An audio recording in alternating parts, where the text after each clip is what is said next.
Dreamy blue eyes shot lightning into Dresden's chest. He was sweating and cold all at the same time as the electricity flickered around his heart. "You must be Dresden. I'm Emma." There was no ethnic obscurity. Bareil's wife was a Southie, her voice slow and deliberate, intoxicating. He nodded, and she smiled. "Sweet lips, Bareil says to put you to work, but I'm not sure how much we need done."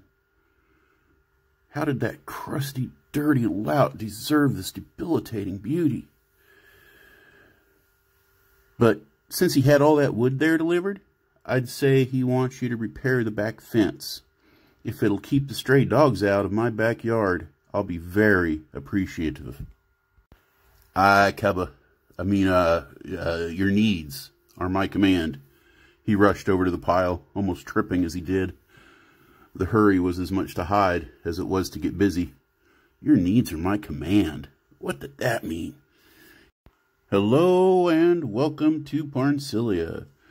This is Dresden's Tale, episode 20. I'm your guide, Lewis Nichols, and this is the story where we follow Dresden Fane as he tries to figure out the mysteries of the world. We've left him fighting giant ants. We've left him fighting mongrel men. We've left him with women trouble, and now he's found even more. Turns out Bareil's wife, Emma, is quite attractive. She's human, and Dresden is love-struck. Now, he got up early this morning. He did his work. He got to the merchant's shop and installed some shelves, and now he's at Bareil's house, and so far this has already completely gone off the rails. Nothing like he expected. Now, before we get into the episode, I'd like to thank you all for stopping by.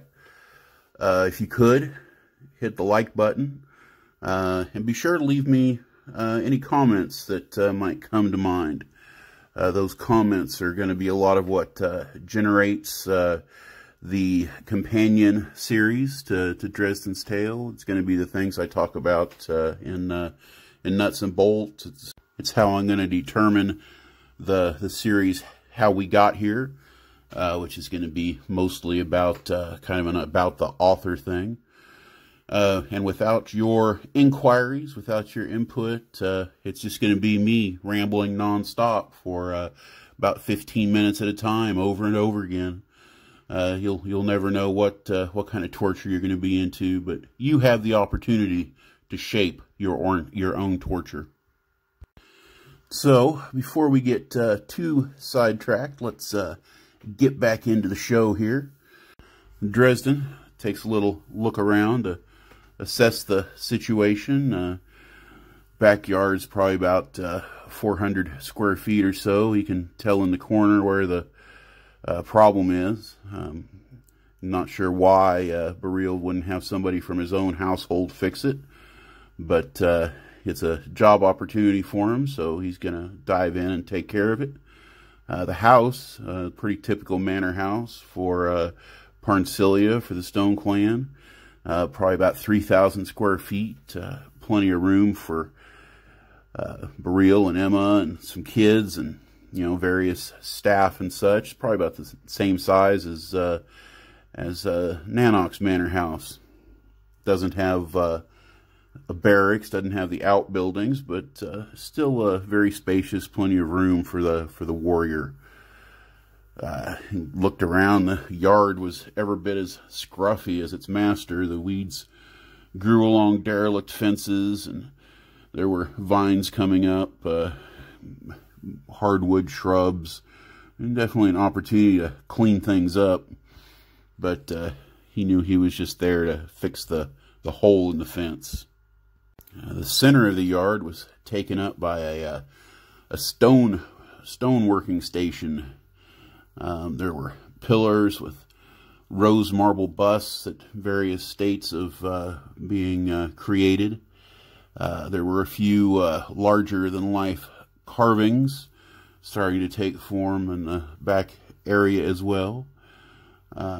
one figurine he figured it was probably going to be a human, but by the time it was done, could turn out to be a monkey or Tagar or some similar humanoid warrior. He decided he better get to work. So Dresden headed to the back corner, dove into his efforts there, tearing out the bad boards, and tried to forget about what kind of mess he might have gotten himself into. Tried not to think about Emma. He just lost himself in his little woodworking job here, fixing the fence. Now, Dresden loved the pliability of wood, the way he could build with it and create. He thought all that nonsense about dwarves being obsessed with stone was just stories for the theater. Slowly the fence came together, board by board, and Dresden was lost in his thoughts.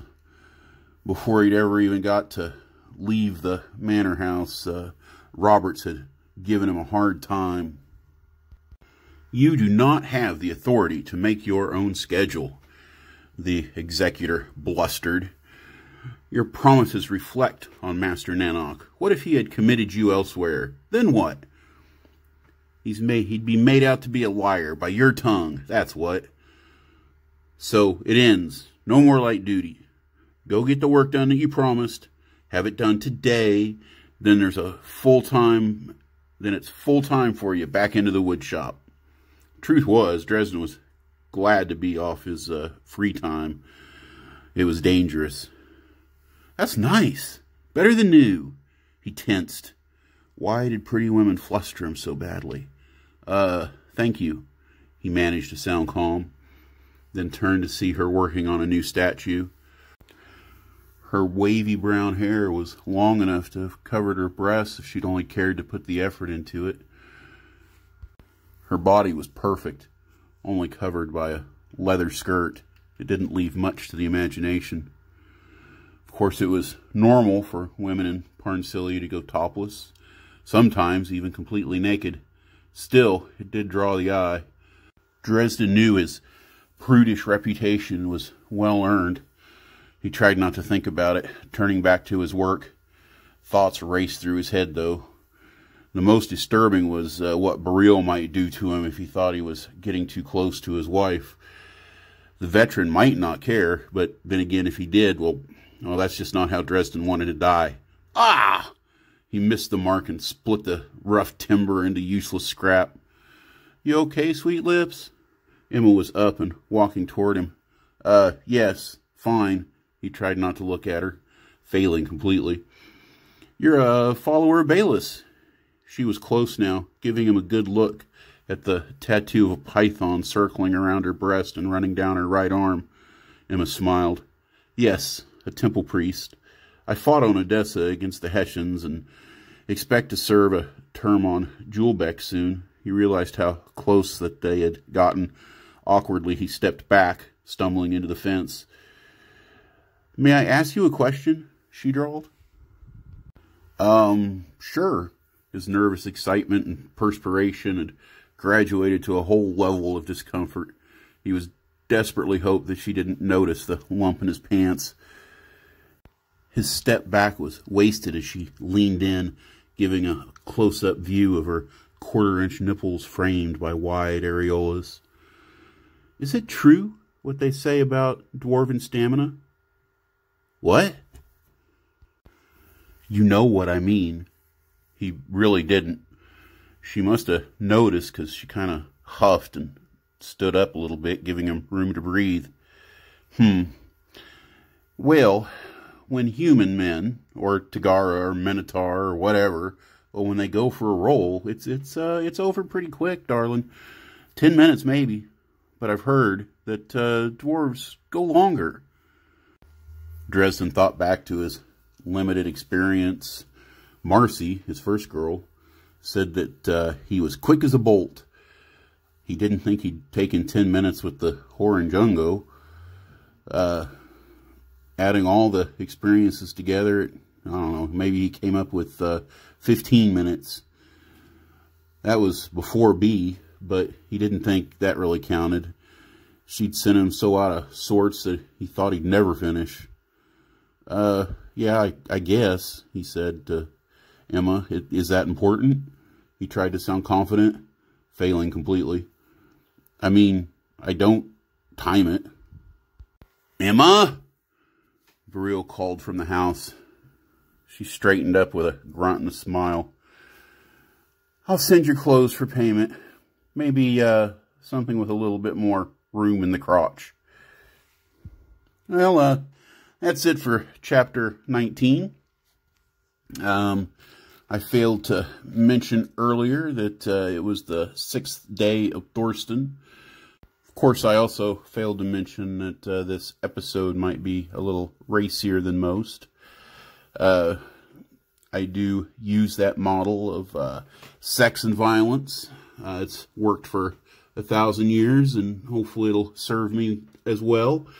That's not the main object of the story, but we are trying to entertain, to tell a tale, and that is certainly one of the most human of conditions. Now, a little bit of a spoiler. Our next episode is we're going to have some more fun with Beryl. Some more interesting excitement for Dresden, as he's going to start yet another adventure. We're going to have some old friends. He's going to make some new friends. But that's all for the next episode. So I hope very much that you enjoyed what we had here today. If you could, join me on Twitter. That's where you're going to get your station updates. Join me on Patreon if you're in a position and so inclined to help me out a little bit. And do the stuff on Facebook. Comments, shares, every little bit helps. My hope is that in 4 or 5 years that I've presented a huge amount of material, and that maybe it's even supplementing my income enough that I can put even more time and effort into this seemingly lifelong project of mine. In the meantime, if all you can do is just listen, then that is perfectly acceptable. I love you all very much, and I hope you all have an absolutely wonderful day.